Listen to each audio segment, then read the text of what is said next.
How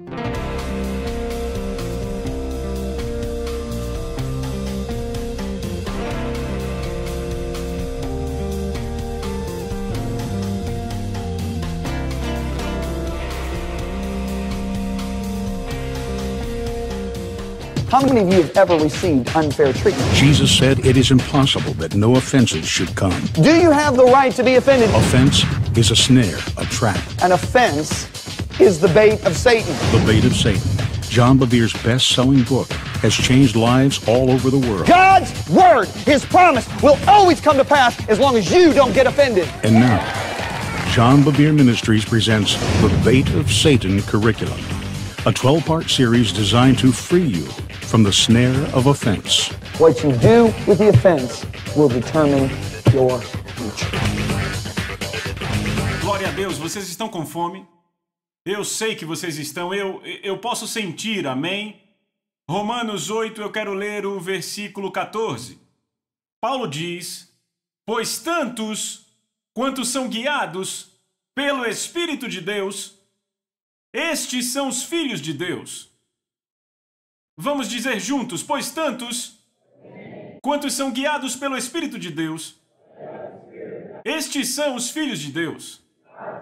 Deixa eu fazer uma pergunta. Todo mundo que você conhece na igreja é guiado pelo Espírito de Deus? Não! Eu conheço muita gente que é guiada por suas emoções, seus sentimentos, suas ofensas. Mas ainda assim, Deus claramente diz: tantos quantos são guiados pelo Espírito de Deus são filhos de Deus. Mas para entender realmente esse verso, você tem que entender que há duas palavras gregas que são traduzidas como filhos no Novo Testamento, duas palavras importantes. A primeira palavra grega é teknon, T-E-K-N-O-N, repita, teknon. Agora, teknon é encontrado aqui em Romanos capítulo 8, verso 16. O próprio Espírito testemunha com o nosso Espírito que somos filhos de Deus, aí é teknon. Eu fui até Kenneth Wuest, que é um especialista em palavras gregas, e Kenneth Wuest faz a seguinte declaração sobre teknon. Ele diz: teknon é uma definição muito boa e é a forma como é usada no Novo Testamento. É alguém que é um filho ou filha por mera questão de nascimento. Eu vou dizer de novo. Na forma como teknon é usada no Novo Testamento, ela descreve alguém que é um filho ou filha por mera questão de nascimento. Agora, 16 anos atrás, a minha esposa teve o nosso primogênito chamado Addison. Eu lembro que eu fiquei muito feliz e empolgado, um papai orgulhoso, eu corri para a enfermaria e lá estava aquele vidro grande e estavam todos aqueles bebês ali, naqueles bercinhos plásticos. E sabe, eu olhei para todos aqueles bebês branquelos e todos pareciam o mesmo. É isso mesmo, todos são parecidos. Eu não sabia qual era o meu filho, até que eu consegui identificar a placa com o nome Bevere acima do bercinho de plástico e eu disse: aí está! Esse é meu filho. Ele era meu filho pelo simples fato de que ele saiu da Lisa. Estão comigo? Agora, esta é uma boa explicação para a palavra teknon. Você encontra a palavra teknon em João capítulo 1, verso 12. Pois a tantos quantos o receberam, ele deu o poder de se tornarem filhos de Deus. A palavra filhos aí é teknon, você é filho por uma questão de nascimento. Estão comigo? A segunda palavra que temos no Novo Testamento usada e traduzida como filhos é a palavra grega huios, que se soletra H-U-I-O-S. O Vine diz o seguinte sobre huios. Ele diz que a forma que é usada no Novo Testamento é alguém que pode ser identificado como um filho porque ele demonstra o caráter dos pais. Ou seja, você pode dizer que ele é um filho porque ele demonstra o caráter do pai ou da mãe. Ouçam aqui, Addison. Assim que ele nasceu, eu não conseguia dizer quem era meu filho na enfermaria. Mas anos se passaram, e quando ele tinha 5 ou 6 anos, eu e a minha esposa saímos de férias e os levamos para ver a avó. Ela viu o Addison e o Austin. Naquela época, só eles dois tinham nascido, e eu lembro que no ano seguinte, quando voltamos, havia Alexander também. E quando voltamos, a minha mãe ria histericamente. Ela disse: esse garoto se parece tanto com você, ele é a sua imagem cuspida. Ela disse: John, ele está fazendo coisas que você fazia quando era garoto e não faz mais. Agora, é uma coisa impressionante, quanto mais velho ele fica, mais ele se parece comigo. Você entende isso? Você pode dizer agora que ele é filho do John Bevere porque ele age muito como eu. Às vezes eu fico triste. Porque às vezes eu fico olhando coisas nele e percebo que aquilo é uma boa parte de mim e eu não gosto. Estão comigo? Eu falo, será que eu faço coisas assim? E a Lisa, faz sim. Então agora você pode dizer que ele é filho do John Bevere porque ele parece muito comigo e ele age muito mais como eu. Mas ouça, à medida que ele demonstra minhas características, eu espero que ele imite minha maturidade. E quanto mais velho ele fica, mais maduro ele fica e dessa forma eu posso dar mais responsabilidades a ele. Estão comigo? Então se você quiser usar um termo mais simplista, teknon quer dizer filhos imaturos. Huios é usada para descrever filhos maduros. Agora, quando Paulo diz aí que tantos quantos são chamados filhos de Deus são guiados pelo Espírito de Deus, a palavra que ele usa para filhos aí é a palavra huios, que quer dizer filhos maduros. Você está comigo? Então você diz que um filho é maduro pelo fato de que ele é o quê? Guiado pelo Espírito de Deus. Você pode dizer pelo caráter do Pai Celestial que ele demonstra. Agora vemos isso muito claramente em Mateus capítulo 5, 44 e 45. Ouça o que Jesus disse. Ele disse, mas eu digo a vocês, amem seus inimigos. Bom lugar para dizer amém. Abençoe aqueles que te amaldiçoam. Não seria maravilhoso se vivêssemos assim? Façam bem para aqueles que te odeiam. Ache todo mundo que te odeia e faça o melhor por eles. E ore por aqueles que maldosamente... usam vocês e lhes perseguem. Ouça o que ele diz. Assim, vocês se tornarão filhos, palavra grega huios, do seu Pai no céu. Agora, quantos sabem que você não se torna filho de Deus pelas suas obras? É pela graça que somos salvos. Quando você entende as duas palavras, você entende o que Jesus estava dizendo. Estava dizendo, quando você começar a viver assim, vai se tornar como seu pai. Vai se tornar filho maduro, vai demonstrar o caráter dele. Porque ele chama o sol para brilhar sobre os ímpios, assim como brilha sobre os justos. Vêem isso? Ele alimenta os ímpios, assim como alimenta os justos. Isso não é bom? Agora vá para 1 Pedro 4. 1 Pedro capítulo 4. Corra para lá. Agora, uma das formas em que meu filho cresceu, em que Addison cresceu, foi lidando com situações difíceis. Quantos sabem que como pais temos filhos... E quando eles estão em situação difícil, você quer entrar e ajudá-los? Mas se você for um pai sábio, saberá que não deve entrar, deve deixá-lo lidar com as situações difíceis. Amém? Bem, a Bíblia diz o seguinte em Hebreus 5, 9. Embora ele fosse filho, ele aprendeu a obediência pelo que sofreu. Jesus não trouxe a obediência à terra, ele aprendeu. E como ele aprendeu? Por aquilo que sofreu. Estão comigo? Agora, quando você vai para o livro de 1 Pedro, eu amo esse livro. 1 Pedro é um livro que descreve para nós como ele descreve para nós crentes como lidar com situações difíceis, tratamento injusto e etc. Quantos aqui já receberam tratamento injusto? Posso ver as mãos? Todos vocês. Agora, eis o que acontece. Você tem a chance ou de receber a ofensa quando encontra tratamento injusto, ou tem a chance de deixar Deus defendê-lo. Estão comigo? Em 1 Pedro capítulo 2, Pedro fala sobre receber tratamento injusto. E ele faz essa declaração aqui. Ele diz no verso 20 do capítulo 2, que crédito há quando você apanha sendo culpado e aceita pacientemente? Em outras palavras, quando você faz o que é errado e uma autoridade te castiga ou te pune por isso, ou te disciplina por isso, não haja como se estivesse sendo perseguido. Você está tendo o que mereceu? Estão comigo?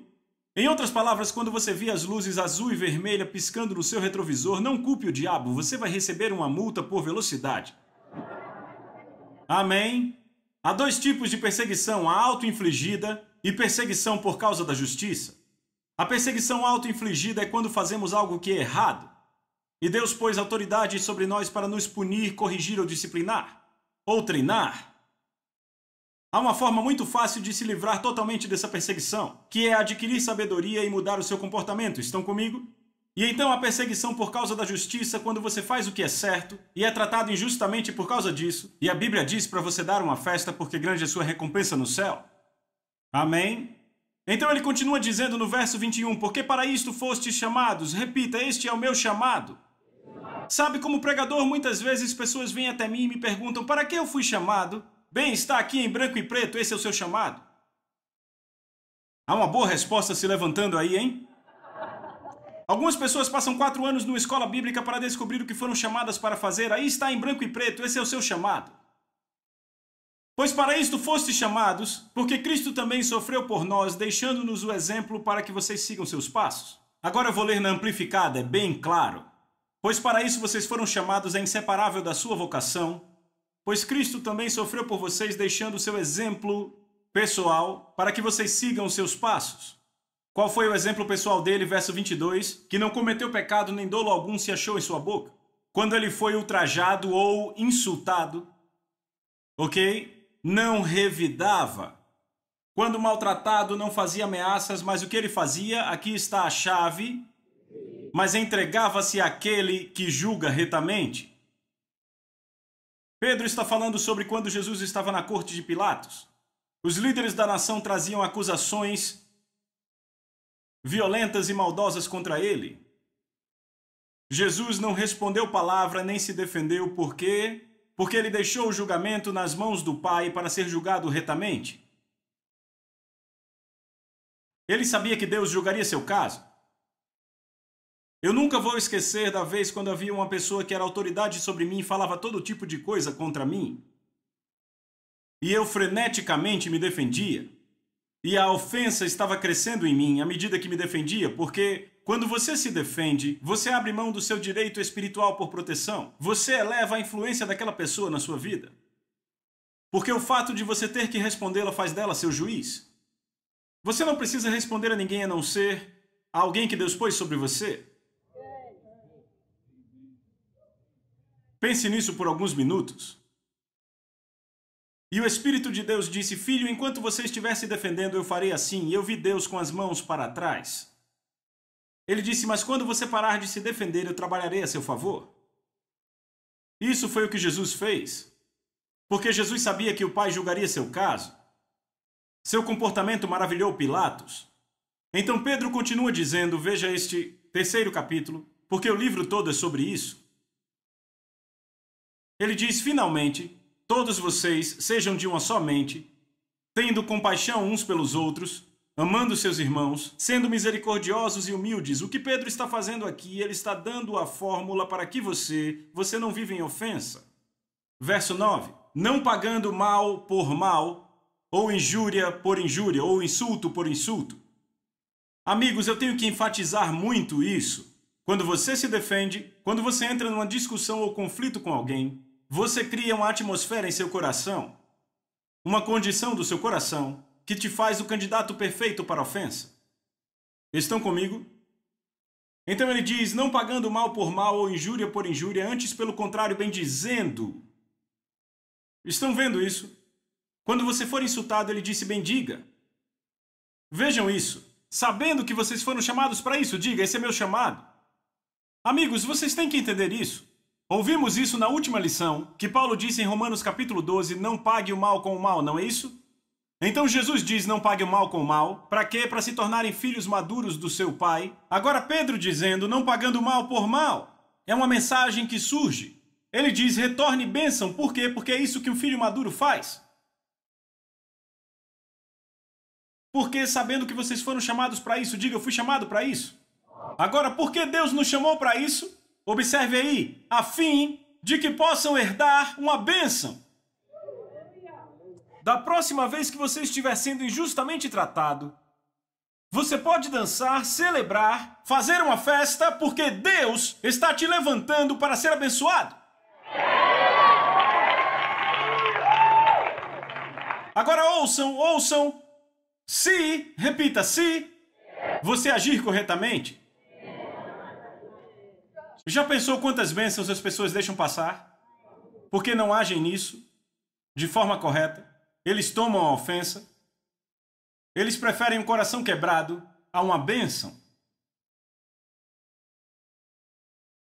Sabe, eu nunca vou esquecer do tempo quando alguém da minha equipe me disse, um grande amigo meu, pastor All, ele estava pregando numa igreja enorme de 5.000 pessoas no Texas e pregava sobre isso. E depois do culto do domingo de manhã, um dos membros da igreja chegou e disse, pastor, eu preciso falar com você. E o pastor disse, claro, e ele disse, Senhor, eu sou executivo júnior de uma grande empresa de seguros aqui do Texas. E ele disse: eu era o próximo da fila para ser promovido a presidente. Ele disse: a posição ficou vaga. E ele disse: deram a outro homem. E ele disse: só há uma razão para terem feito isso. E o pastor disse: por quê? Ele disse: porque eu sou negro e ele não. E ele disse: isso é discriminação. E ele disse: pastor, eu tinha recurso legal. E ele disse: de fato eu estava me preparando para ir atrás do recurso legal nesta semana. Mas depois que você pregou essa mensagem essa manhã, me bagunçou todo. Então o pastor disse: você quer fazer do seu jeito ou do jeito de Deus? Ele disse: do jeito de Deus. Por isso estou aqui falando com você, eu amo Deus de todo o coração. Então o pastor Al disse: bem, deixa eu orar por você, porque Deus vai julgar isso. Isso vai evitar que você se ofenda. Então, sabe o que esse cara fez na manhã seguinte? Esse é um filho maduro, veja. Ele entra no escritório do cara que foi promovido, o emprego que era dele. Ele olha e diz: eu queria que você soubesse que eu serei seu melhor funcionário e eu quero te parabenizar pela sua promoção. E esse cara ficou meio... obrigado. Ficou desconfortável porque ele sabia que aquele era o homem que devia ser promovido. Nada aconteceu por várias semanas. Quantos sabem que Deus sempre entrega, mas demora mais do que você pensa? Amém? Então, por semanas, nada aconteceu. Então, várias semanas depois, esse cara recebe uma ligação de uma grande empresa de seguros, em Dallas. Na verdade, a matriz era em outro lugar, mas tinha uma grande filial em Dallas. Nossos executivos perceberam seu trabalho porque eles faziam coisas juntos e ele disse: nós estamos muito impressionados. Ele disse: não estou interessado, não gosto de mudança. Eu estou nessa companhia há anos. Eu tenho benefícios, tenho amigos aqui, a minha reputação está aqui, minha integridade, tenho clientes. Não, eu não estou interessado. E disseram: pelo menos almoce conosco. Eu posso almoçar, mas eu não estou interessado. Disseram: deixe-nos falar com você. Então ele foi para o almoço e disseram como eles queriam contratar ele. Veja, eu não estou interessado, já disse, não adianta. Eu não gosto de mudança, sou um homem muito estável. Ele disse: eu tenho clientes, tenho reputação, tenho benefícios, não quero começar tudo de novo. Eu não estou interessado. Disseram: veja, eis o que queremos que faça. Queremos que você vá para casa, converse com a sua esposa por uma semana, depois venha e diga quanto você quer que nós paguemos. Ele disse: certo, e ele vai para casa. Então ele deixou passar pela semana inteira e uma noite antes do almoço ele olhou para sua esposa e começou: eu não quero mudar. Eu não gosto de mudança, eu não estou interessado. Ela olhava para ele e ele falava aquilo e disse: sabe o que eu vou fazer, querida? Eu sei o que eu vou fazer. Eu vou fazer a coisa mais estúpida, querida, a coisa mais ridícula que eu já fiz. Foi exatamente assim que ele falou. Ele disse: eu vou multiplicar meu salário por 3. Lembre que ele era um executivo júnior, ok? Ele disse: eu vou multiplicar meu salário por 3. Isso vai enterrar as esperanças deles e isso acaba. Então ele escreve uma carta dizendo quanto quer ganhar. Ele multiplica seu salário atual por 3. E ele põe no bolso do seu paletó e vai para o almoço. Então ele está no almoço e perguntam a ele: você decidiu o quanto você quer ganhar? E ele diz: ah, sim, e puxa o papel do seu bolso. Disseram: não queremos ver a carta. Queremos mostrar primeiro para você o que queremos pagar a você. Então deslizam a carta sobre a mesa, ele pega a carta. Ei, ouçam, querem pagar a ele 4 vezes. 4 vezes. Ele olha para a carta em choque. Ele fica sem fala. Bem, eles acham que porque ele não fala não é suficiente. Então eles aumentam um pouco mais e dão mais benefícios. Enquanto ele estava ali em choque. Então finalmente se recompõe e diz: cavalheiros, eu sou cristão, eu quero levar para casa e orar. Disseram: certo, depois você diz. Bem, ele vai para casa e ele e sua esposa oram e o Senhor fala com eles e diz: filho, você entregou isso para mim, você não tomou a ofensa, esta é a minha vingança, esta é a minha promoção, aceite. E você sabia, ouçam, hoje, 15 anos depois, ele é um dos executivos mais importantes da companhia, ele mora em Virgínia, não mais em Dallas. Estão vendo isso? É isto que Pedro está tentando dizer. Se você apenas soubesse que Deus está no controle e você agir como um filho maduro, então adivinhe, ele continua falando no verso 13. E quem é aquele que vai maltratar você se você se tornar um seguidor do que é bom? Pedro está dizendo como alguém pode maltratar você. Quando você toma isso para sua vida, não há nada que possam fazer com você. Falem comigo. Sabem, há vários anos atrás, houve um homem que declarou algo sobre mim que era uma absoluta mentira. Ele declarou isso para 2 ministérios enormes. E apenas uma declaração em 2 dias custou para nosso ministério $10.000. Ei, isso é muito dinheiro para mim, ok?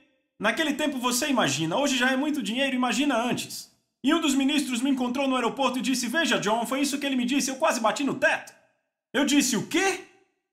E eu fiquei muito feliz porque ia entrar num avião para a Suécia e não podia fazer nada. E eu sempre soube, se Deus fala quando você está acordado, fala quando você dorme.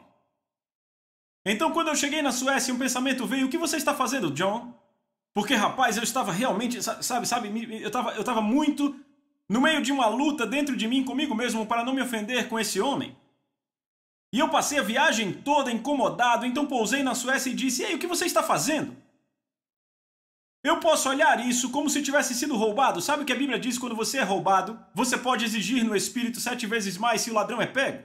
Eu disse, eu posso fazer isso, mas ainda terei a impressão de que fui roubado. Eu disse, ou eu posso dar esse dinheiro a esse homem. E eu disse, se eu der a ele, haverá um retorno a 100 por 1 e nenhuma mancha. E eu comecei a pensar, rapaz, isso é bom. Então eu liguei para Lisa, ela gostou, liguei para o meu pastor, ele gostou. Então oramos eu e minha esposa e dissemos, nós o abençoamos. Nós semeamos isso, semeamos com alegria em nome de Jesus. E sabe, a alegria acertou meu coração. Eu fiquei tão empolgado. E sabe o que mais? 10 dias depois um casal veio à minha porta. Eles viviam no Texas e nós no Colorado. Me deram um cartão, eu abri um cartão e havia um cheque de $10.000 para o ministério. E eu disse, veja isso, uma parte, tem mais 99 para vir.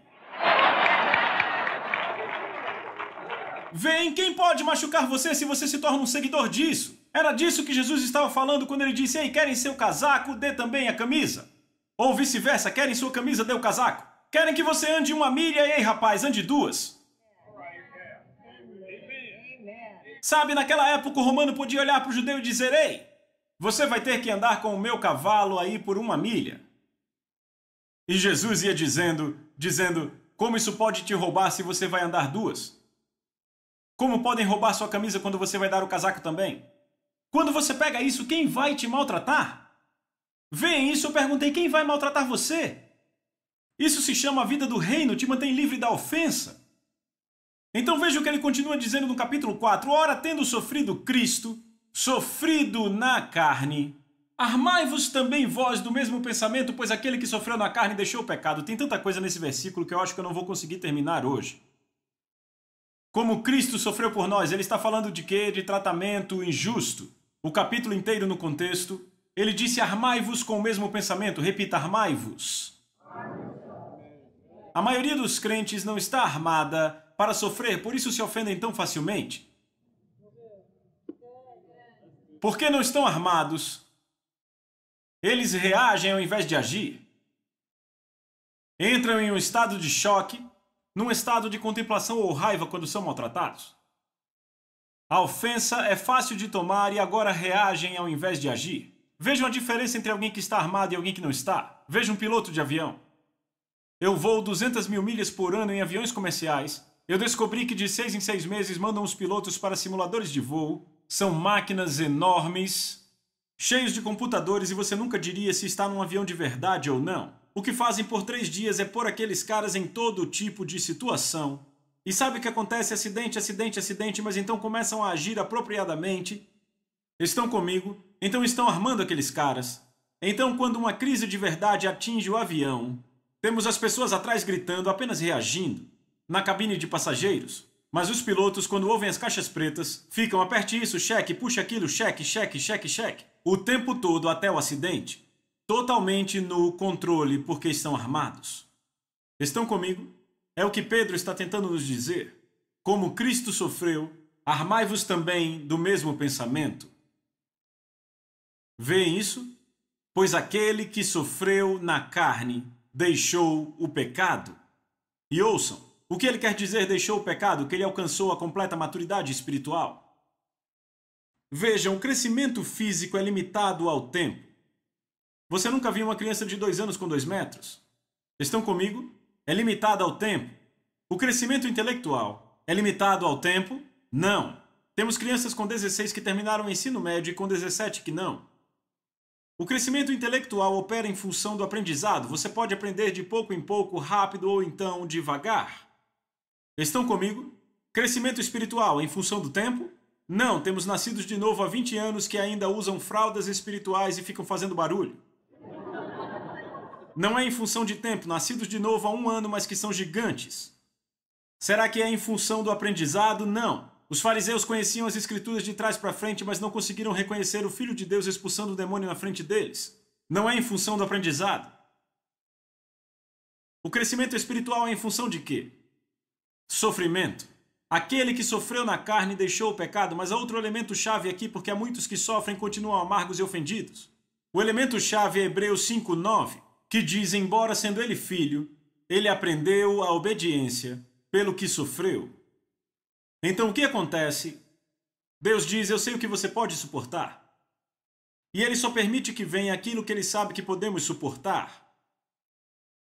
Crescimento espiritual é isso. Quando encontramos tratamento injusto, quando encontramos comportamento ofensivo, escolhemos obedecer a palavra de Deus no meio disso, ao invés de reagir e nos defendermos, nos justificarmos ou devolvermos o mal pelo mal. Deus disse, quando você faz isso, você cresce. Eu vejo como levantamento de peso. Há 7 anos atrás, o meu vizinho, que é lutador de luta livre, começou a frequentar a academia. E eu aprendi algo com esses caras. Não é quando você faz 15 repetições que cresce, mas quando faz apenas 3 repetições, porque você põe muito peso, levanta aquilo, chega na 3ª repetição e diz, eu não consigo mais levantar isso. Mas eu vejo os caras gritando um com o outro, às vezes saltando no rosto, e algo os impulsiona para mais uma vez. É quando os músculos começam a crescer. Quando comecei a levantar peso, mal conseguia levantar 10 quilos. Então comecei a passar para 15, 20, 30, 40, 50 e fiquei preso em 50 por anos. Alguns anos atrás eu estava em Fresno, Califórnia, e o pastor olhou para mim e disse, John, vamos levantar 55. Eu disse, você está louco, eu não consigo. Sim, consegue, eu te ajudo. E sabe, eu levantei 55. Eu olhei para ele e disse, rapaz, você é como o Espírito Santo. E ele fez exatamente como vocês. Ele disse, o que você quer dizer? Eu disse, a Bíblia diz que Deus não vai permitir que nenhuma tentação passe se não pudermos suportá-la. Deixe-me dizer algo a vocês. Há 13 anos atrás eu passei por provas. Era só o que eu podia suportar. Eu lembro de um homem que me caluniava na minha igreja local. E sabe, aquilo começou a se espalhar porque ele tinha uma posição de autoridade sobre mim. E aquilo era tudo que eu podia suportar. Estão comigo? E então, alguns anos depois, eu vejo meu nome caluniado não numa igreja, mas em 3 continentes por um só homem. Se isso tivesse acontecido lá em 87... seria como pôr para mim 150 quilos, eu não conseguiria levantar, aquilo ia me esmagar. Eu ia simplesmente entrar em colapso com aquilo, entendem? Bem, aqui é que está. Lembra quando Paulo disse, dado o tempo vocês deveriam ser mestres? Esse é o Espírito de Deus quase chorando, dizendo, eu esperava que pelo tempo você levantasse 60, agora temos que começar tudo de novo do 10. Porque alguém falou mal de você e você falou mal de volta. Você se defendeu, pagou o mal com o mal. E Deus continua dizendo, eu quero te levar para o nível de 60. Te fazer passar para 70, mas toda vez que você chega em 60, você grita, chora, reclama. Você reage, age como o mundo, como alguém não salvo. Então temos que voltar ao começo. E ele diz, o problema é que eu tenho cargos de 70, de 80, mas não posso te mandar para lá. Porque não é maduro o suficiente. Então, amigos, deixa eu dizer isso. Quando um comportamento ofensivo vem para você, pode se alegrar, pode gritar, porque Deus, número 1, se prepara para te abençoar e número 2, vai te fazer crescer.